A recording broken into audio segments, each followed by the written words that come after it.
These are the top 5 cards in Magic history that will never come off the Commander ban list. No matter how many conversations you have, no matter how you try to talk yourself into it, these cards should not be legal in the Commander format under any circumstances.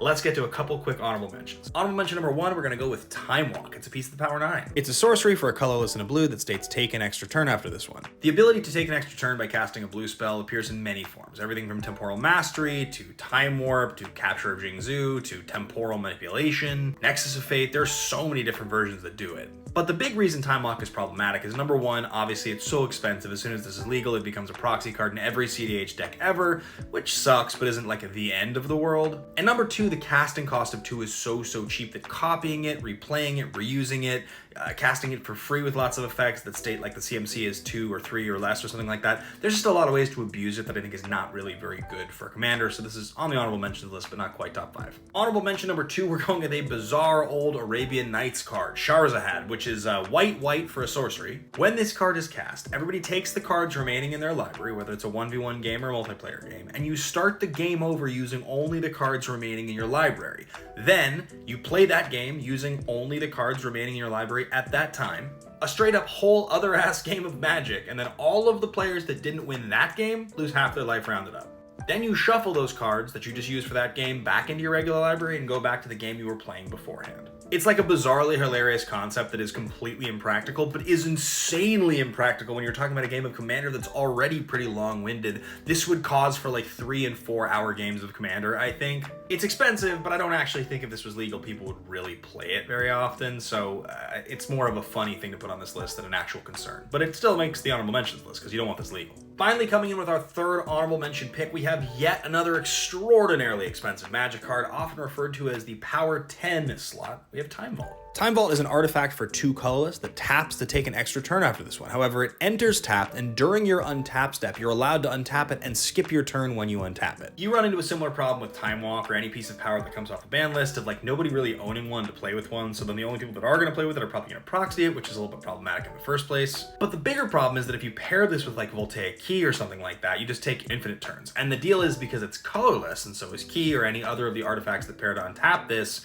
it goes into any deck. It becomes an auto-include 2-card combo. Now, to be fair, there are lots of 2-card combos that win the game. Demonic Consultation, Thassa's Oracle, Witherloom Apprentice plus Chain of Smog. It's not that having a 2-card combo that wins the game is something that is so problematic, but it is pretty close, which is why this is going to be the last honorable mention that doesn't quite make the top 5. But it is a real consideration for a card that should never come off the ban list. Let's get into number 5. Coming in the number 5 slot, we've got Taran Academy. This is a legendary land from the reserve list that states tap to add 1 blue mana to your mana pool for each artifact you control. One of the single most popular videos I've ever done on this TikTok was talking about the most powerful non-basic land of all time, and most people's comment on that video was that Taran Academy was that land, that they consider it to be the most broken non-basic ever. There are like an entire multitude of reasons why Taran Academy can never come off the ban list. Some people compare this to Gaia's Cradle, which produces 1 green for every creature you control. It's like the same cycle. The thing is, a green deck that uses green mana that works hard to benefit off of creatures early is very different than a blue deck that's going to take advantage of cheap artifacts. Because if you have the big start we've all had before of like artifact land into Soul Ring into Talisman, then playing this on turn 2 is just taking a busted start and making it even more unfair, right? This card's almost never going to be anything other than totally busted, and sometimes it's just like the most unfair card you've ever seen. It's very much a win more card in the color that has traditionally been the best and most push in Magic history, so I think Taran Academy can absolutely never come off the ban list, and if you've played with it, you pretty much understand why. Coming in is the number 4 slot on cards that can never be unbanned on that Commander ban list, we've got Channel, a sorcery for green. The way the card reads is, after you've cast this spell, at any time during your turn, anytime you could activate a mana ability, you may pay 1 life to add 1 colorless mana to your mana pool. Now, this is a format where you have 40 life, so on turn 2, you could just cast Channel, pay 30, have 30 mana on turn 2. Doesn't really require much, right? All you have to do is be in green and have big things to cast that are colorless, which there's lots of. There's tons of them. There's lots of Eldrazi that are legal. You could just like play Channel and cast a bunch of Eldrazi. It's not so much that you know, it's not even an I win 2-card combo, it's just a very good 2-card combo. The problem is the scale of channel is so out of control because of Commander. The card's already extremely powerful, and it's just not fun. If someone casts this on turn 2, there's virtually nothing fun about the fact that, oh, you drew your channel, or maybe you vamp tutored for your channel, or maybe you mystical tutored for your channel, whatever commander you're playing. So to me, there's no question, I think channel is way too good and isn't a fun card. It makes the number 4 slot on the cards that could never be on ban list. Coming in number 3, we've got limited resources. This is a rare for 1 white from Exodus. When limited resources comes into play, each player chooses 5 lands they control and sacrifices the rest. As long as there are 10 or more lands in play, players cannot play lands. Okay, there's a lot of things going on here. People already hate Armageddon effects, and if you cast this late in the game, this is going to get rid of a bunch of lands, right? The other problem is there's 4 players, and you can play this on turn 1. If you're able to play this on turn 1 in like a green-white deck and ramp out lands, the fact that this locks people out from playing additional lands, it just turns off the game of Magic, is so inherently unfun. It's so efficient.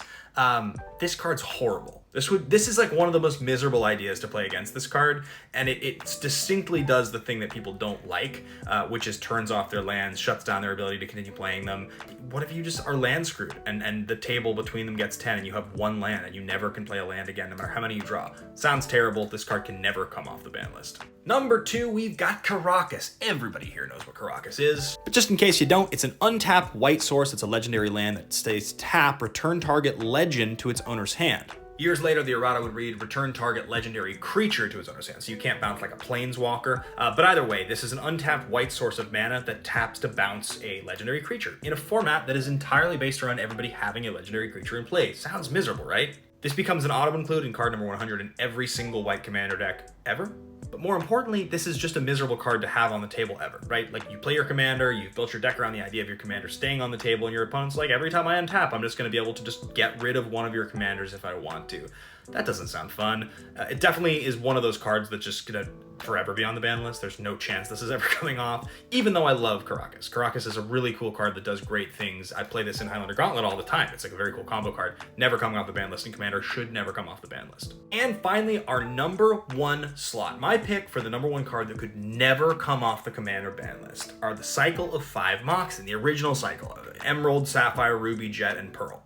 Far more so than Black Lotus, right? The reason being, first of all, these are color-coded. They tap to add a color of that, so they have like a color identity, each one, whereas Lotus doesn't. And now I did like a whole video the other day talking about Black Lotus, why it could be unbanned, because if you're in a proxy environment, everyone's gonna proxy it in their CDH deck. If you're not in a proxy environment, no one's playing a Black Lotus. Like, no one I know even has a Black Lotus, and if you did, would you really sleeve it up and play a $15,000 card in your deck?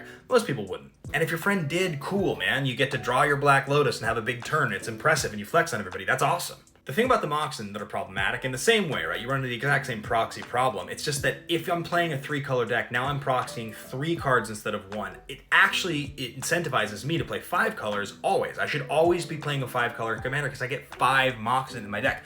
Think how good Chrome Mox and Mox Diamond and cards like that already are. Now you have access to 5 more of them. It would be so dumb.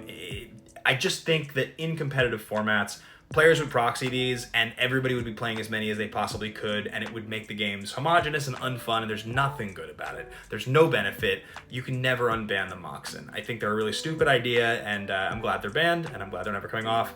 Unban Black Lotus if you want to take a chance, Wizards, but not the Moxen.